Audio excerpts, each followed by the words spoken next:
대한민국 리부트 이재명 정부 100일 경제외교 전환 전략 본격화. 미국 타임TIM이지 단독 인터뷰 정리.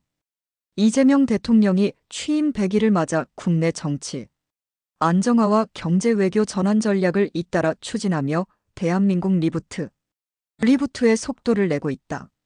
윤석열 전 대통령의 계엄령 사태 이후 혼란 속에 출발한 국정 운영은 빠르게 정상화됐고, 이 대통령은 이제 초혁신 경제와 미중 균형 외교를 핵심 축으로 내세우고 있다. 정치 안정과 민생 대책. 이 대통령은 취임 직후 주택담보대출 상한선을 6억 원으로 제한해 과열된 부동산 시장에 제동을 걸었다. 파업 노동자의 법적 책임을 완화하는 노동법 개정안도 통과시켜 노동권 강화를 꾀했다. 소득 수준에 따라 1인당 110달러에서 330달러의 현금 바우처를 지급하며 내수 진작에도 나섰다. 국내 정치 상황이 안정된 것이 가장 큰 성과라는 그의 자평은 이러한 조치에 근거한다. 초혁신 경제 비전. 한국 경제는 지난해 성장률 2%에 머물며 아시아 태평양 평균의 절반에도 못 미쳤다. 이 대통령은 이를 돌파하기 위해 5년간 715억 달러를 투입, 한국을 세계 3대 AI 강국으로 키우겠다는 초혁신 경제 구상을 밝혔다. 과학기술 분야 예산은 20% 증액됐으며 삼성전자는 테슬라와 165억 달러 규모의 AI 반도체 공급 계약을 체결했다. 다만 9,300억 달러에 달하는 국가 채무와 노후한 전력 인프라는 걸림돌로 지적된다. 대미 협력과 미중 균형. 외교 무대에서는 미국과의 관계 복원이 두드러진다.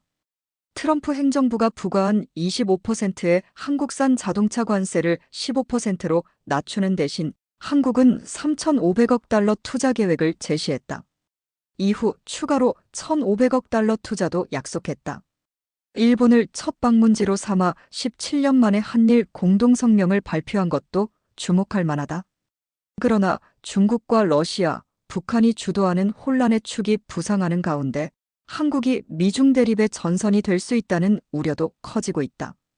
이 대통령은 미국 중심 공급망에 참여하면서도 중국을 적대하지 않겠다며 균형 전략을 강조했다. 북한 정책, 위험한 도박. 대북 정책에서는 제재 완화와 단계적 비핵화를 교환하는 3단계 로드맵을 제시했다. 그러나 김여정 북한 노동당 부부장은 이를 허황된 꿈이라 일축했다. 개성공단 폐쇄 사과를 두고 보수 진영의 비판도 거세다. 그럼에도 이 대통령은 북한 문제를 트럼프 대통령과의 협상 카드로 활용하며 대화 재개 가능성을 모색하고 있다. 리더십의 두 얼굴.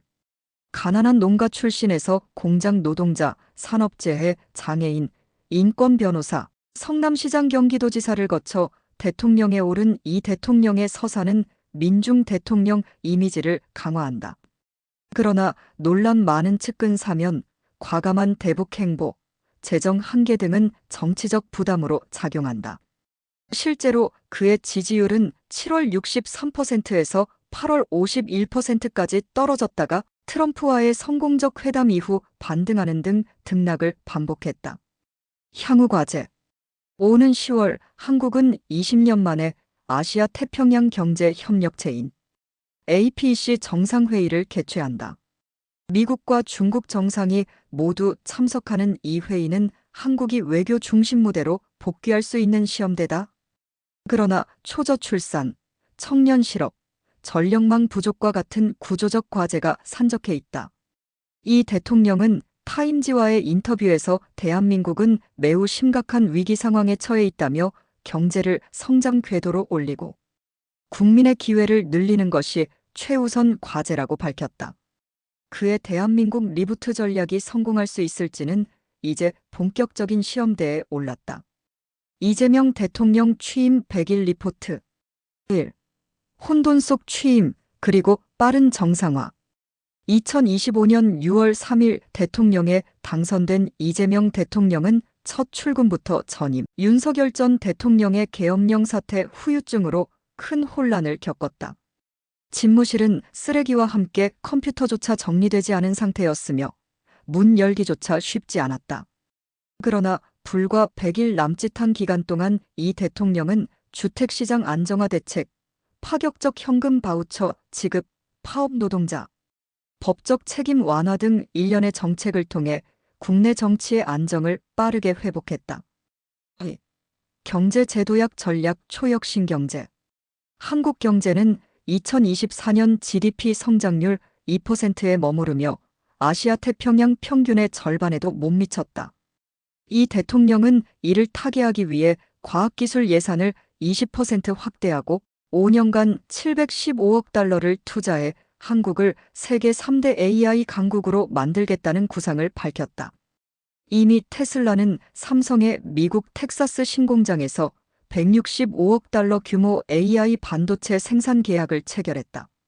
그는 이를 통해 한국을 초역 신경제로 탈바꿈시키겠다는 비전을 제시했다. 3. 외교 전략 동서간 가교 역할. 이 대통령은 전통적으로 민주당 계열의 대중기조와 달리 일본을 첫 방문지로 삼고 17년 만에 한일 공동성명을 발표했다. 이어 워싱턴을 찾아 트럼프 대통령과 회담하며 한미관계 복원을 강조했다. 그러나 중국과 러시아, 북한이 주도하는 혼란의 축 엑서스 어브 어피벌이 부상하는 가운데 한국이 미중 사이 전선의 최전방이 될 위험도 경고했다.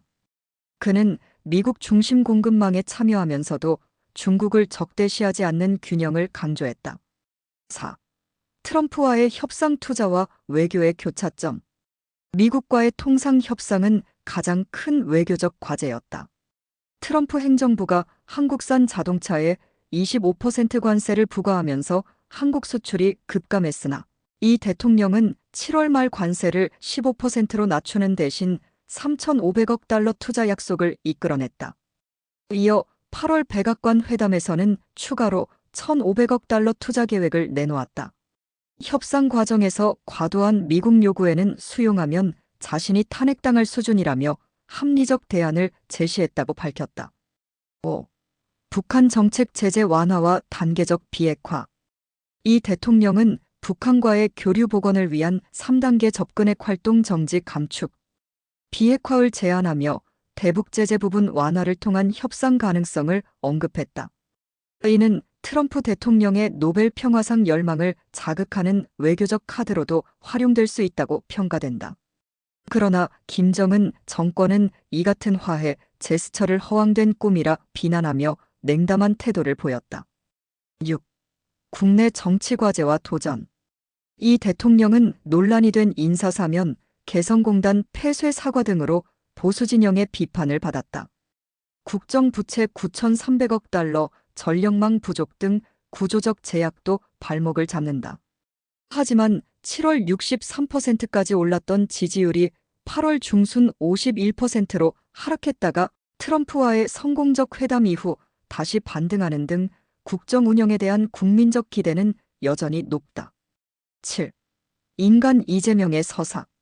가난한 농가의 7남매 중 5째로 태어나 학업을 중단하고 공장 노동자로 일하던 소년 이재명은 산업재해로 장애 판정을 받으며 극단적 선택까지 시도했다.